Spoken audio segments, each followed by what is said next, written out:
Welcome to Adam's Athenaeum. Let's take a look together through the news and records of our times as we try to shed light upon the unvarnished truth. Thanks for coming back to listen to this episode about Antifa, an introduction. Where do I begin this episode? Do we go all the way back to the 1930s to the movements called antifascistisch, anti-fascist, and a nickname of antifascisti action? Antifascistisch was borrowed from the original Italian antifascisti, meaning anti-fascist. Or should we just catch up to the modern day group, otherwise known as Antifa? I think for now we will stick to the modern day Antifa, and if need be, we will look back to the past again.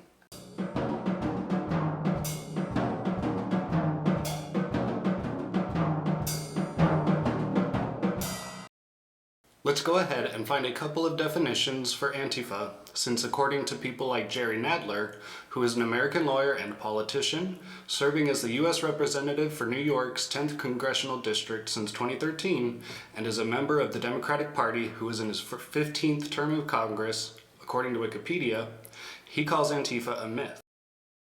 True. There's violence across the whole country. Do you disavow the violence from Antifa? That's happening in Portland right now? There's riots. That's a myth.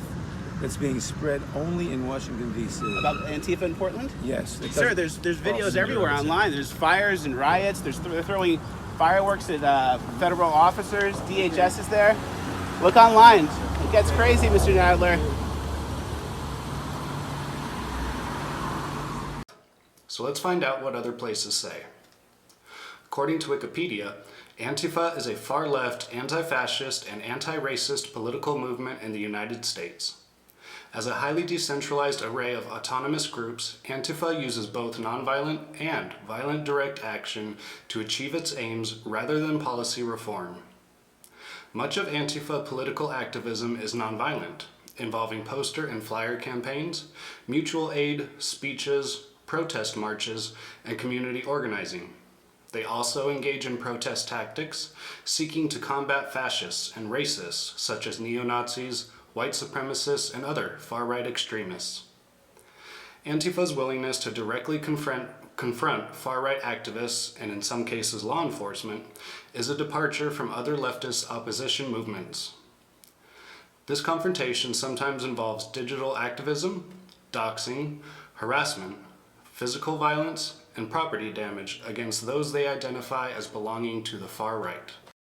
Individuals involved in the movement tend to hold anti-authoritarian, anti-capitalist, and anti-state views, subscribing to a range of left-wing ideologies. A majority of individuals involved are anarchists, communists, and socialists who describe themselves as revolutionaries and criticize liberal democracy. Although some social democrats and others on the American left, for example, environmentalists, LGBT, and indigenous rights advocates, also adhere to the Antifa movement. The name Antifa and the logo with two flags representing anarchism and communism are derived from the German Antifa movement. And according to the ADL, or Anti-Defamation League, Antifa is a decentralized, leaderless movement composed of loose collections of groups, networks, and individuals. Persistent disinformation campaigns about Antifa distort public perception of the movement. Antifa's professed purpose is to vigorously opposing fascism. While some extreme actors who claim to be affiliated with Antifa do engage in violence or vandalism at rallies and events, this is not the norm. Because there is no unifying body for Antifa, it is impossible to know how many adherents are currently active. Different localities have Antifa populations of different strengths, but Antifa adherents are also sometimes willing to travel hundreds of miles to oppose a white supremacist event. In these summaries provided by the aforementioned websites, we can see similarities and also places where info is obscured or left vague, or more specifically where propaganda is used. Let's break them down a little bit. First, we read that Antifa is a highly decentralized network of groups with no leader supposedly, and no major groups adhere to the other. Well, if we look up Antifa website on Google and select the option under joinantifa.org, so long as you think Trump, Hitler, and Boris Johnson are fascists, you may join.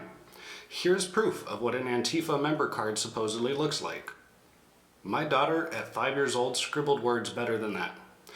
So if I can join and become a member of something, there's a leader, right? Perhaps not, if every single person within the entire conglomerate has the exact same amount of sway and power as the next person. However, I would ask, if there are no leaders, who investigates and retains members? Who organizes their book fairs where they pass out their communist and socialist pogroms? Who organizes the rallies against groups such as the Proud Boys?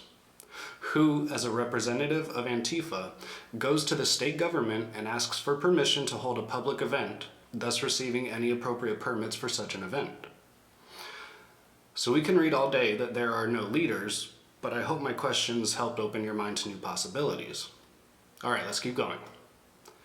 Antifa uses both nonviolent and violent direct action to achieve its aims rather than policy reform. Well, isn't that wonderful? If you're in a communist, socialist, or Marxist society.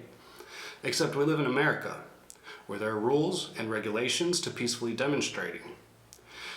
If even Wikipedia states that Antifa uses violent action to achieve its aims rather than policy reform, that sounds awfully fascistic. Using the power of the state against the people who have a different belief system from yours, that's fascism. I didn't think it would be so easy to prove Antifa is actual fascist, but let's keep going and see where we end up.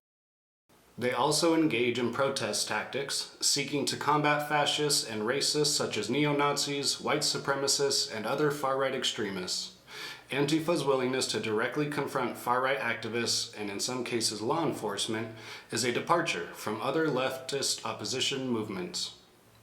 So again, Wikipedia, if we are going to publicly say that they seek to combat fascists, racists, neo-Nazis, and white supremacists, sometimes to include law enforcement, and even the next sentence says their willingness to directly confront these people is what makes them different from other left-wing groups.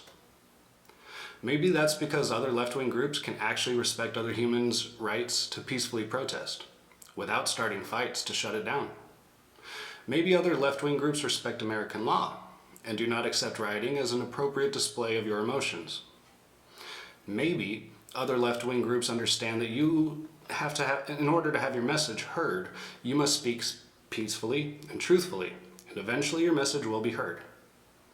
So again, Wikipedia, FBI, government, if we are publicly saying on Wikipedia that this group openly engages in violence to enforce its political ideology, why are they ever given permission to hold rallies?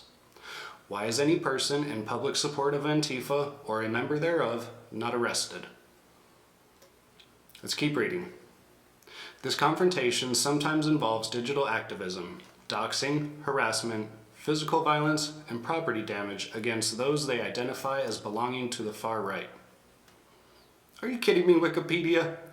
Okay, I obviously don't need to keep describing to you how they openly are telling you they plan to commit threats, harassment, physical violence, doxing, and property damage. That is literally saying, I will break these laws if I believe, for whatever reason, fake or not, that if you're on the far right, I'm justified, nay, I'm obligated to threaten you, dox you, harass you, or cause harm to you because of your differing opinion. Please, don't play dumb with me, folks. That is fascism.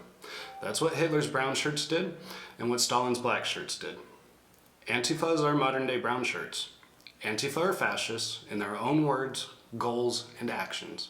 Now, both of these websites call Antifa a loose collection of groups without leaders, but that's a lie. Rose City Antifa, which is responsible for the city of Portland, Oregon falling into terrorist hands in the summer of 2020, let's just look at their website for more information.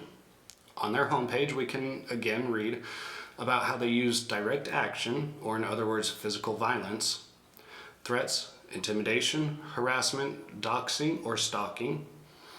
They use veiled forms of fear-mongering to say that fascism is secretly out there in the ether, and only we have the tools to help you see it.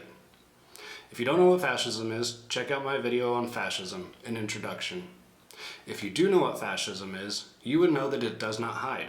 Fascism is brutal. oppressive, and proud. It doesn't need to hide when it makes you cower. They say fascists try to co-opt other movements to blend in. Have you ever heard of the idea that people can decide what they think and how they feel about something for themselves? Why can't a Republican support gay marriage? Why can't a progressive support the Second Amendment? These people exist, and it's allowed, and it's a good thing that some people out there think for themselves and hold their own beliefs. Now, according to the frequently asked section of their page, they say, "What is black bloc and why do you all wear black bloc?" Black bloc is more or less a clothing tactic where large groups of people wear all black to conceal their features. This helps us stay anonymous, reduce the risk of state repression, and demonstrate group solidarity. In other words, they hide their identity so as not to be identified in the commission of a crime. A cop cannot arrest one Antifa member wearing black bloc if he is in a group of 12 other black bloc individuals, and the cop can't distinctly identify who broke the law. It's a subversion tactic. They hide as much of their skin and face to avoid being prosecuted. And you know what? It worked.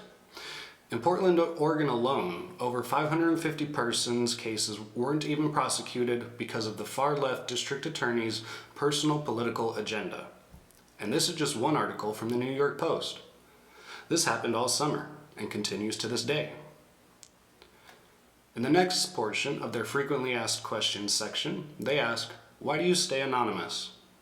Anti-fascists that do this work regularly are likely to be targeted by both the far right and the state. Taking measures like wearing masks provides anonymity that helps us stay safe from state repression and violence.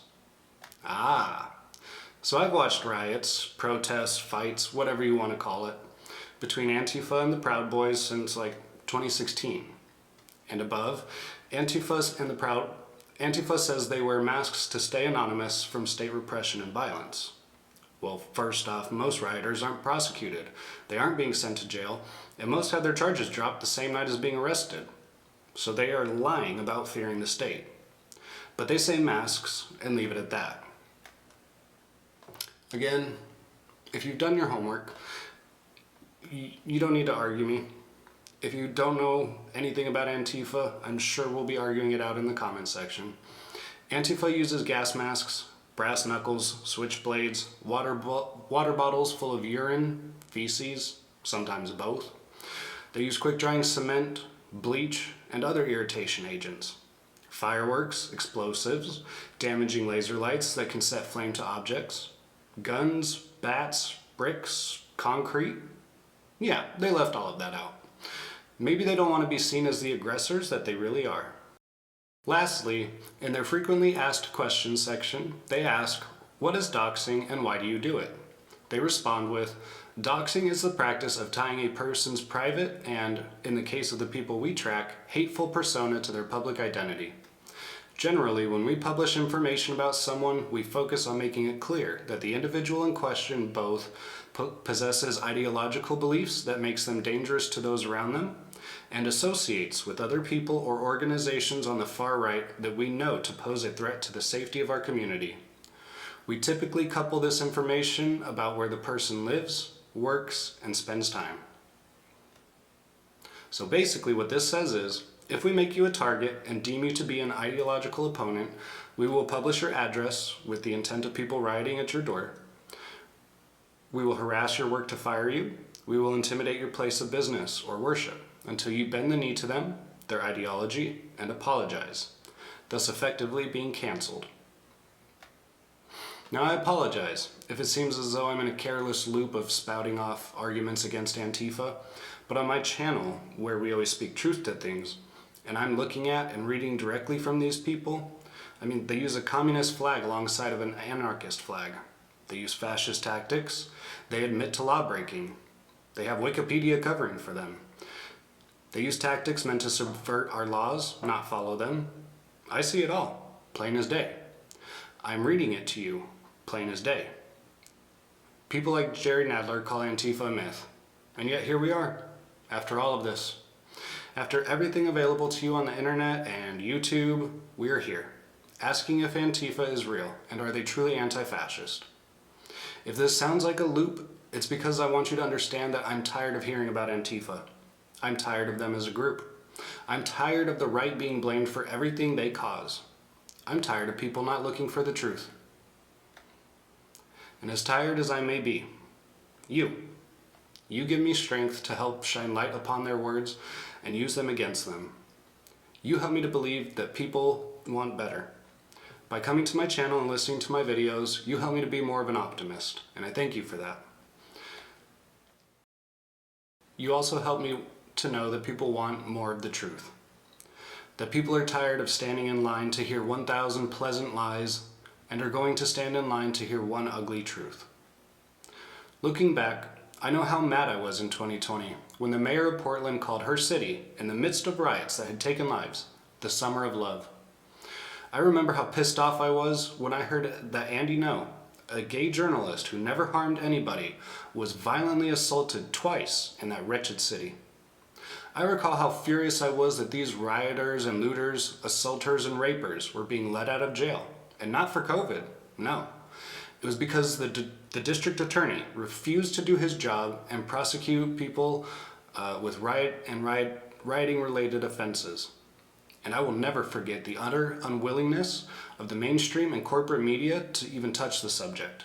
The closest they came was Proud Boys fight in the streets of Portland, Oregon, refusing to acknowledge who actually started the so-called fights. In my opinion, like BLM the corporation, Antifa is a group of domestic terrorists who uses fascist actions to enforce their political ideology against those who hold different beliefs. I would say they are the modern-day brown shirts who act on behalf of the Democratic Party. Can I prove that? Not exactly. But why is it that Democrats refuse to accept Antifa as a group? For a start, why can't Democrats condemn violence from Antifa, but demand Trump condemn white supremacy? And Trump did. Yet the papers still read, "Trump says a lot of good people on both sides," and fail to admit that he condemned white supremacists. How do you commit all of these acts of law-breaking and not even be prosecuted? How was all of this swept under the rug right in the midst of the 2020 election cycle? I'm not here to dive deep on Antifa, not yet anyway. This is merely an introduction, using their own information as an eye-opening revelation as to who this group is, how they operate, and what they say, but how they actually act. I can't give you all the information and years of background knowledge I have of them. I can't remember the countless hours of footage that I've watched all across the web showing Antifa rallies, fights, history, and their tactics, to be able to share it all with you. I simply ask that if this video showed you one new thing about Antifa, to go learn more about them. Not for me, but for yourself. We can't be blind or ignorant, and we can't use the excuse of not having enough time to care about politics. We need to start caring. We need to make the truth a priority.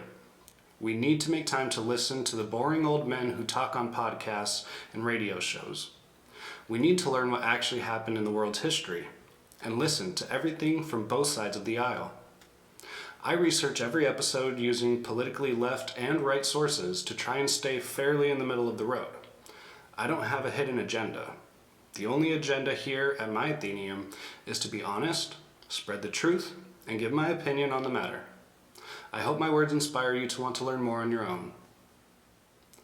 Don't forget, if you like my videos and the work I'm doing or the progress I've made, please like and share this video with any and all of your friends. If you feel like I missed something or want to add more facts to this civil discussion, I look forward to seeing you in the comments. Please come back for my next episode on CRT, or critical race theory. I hope to see you there.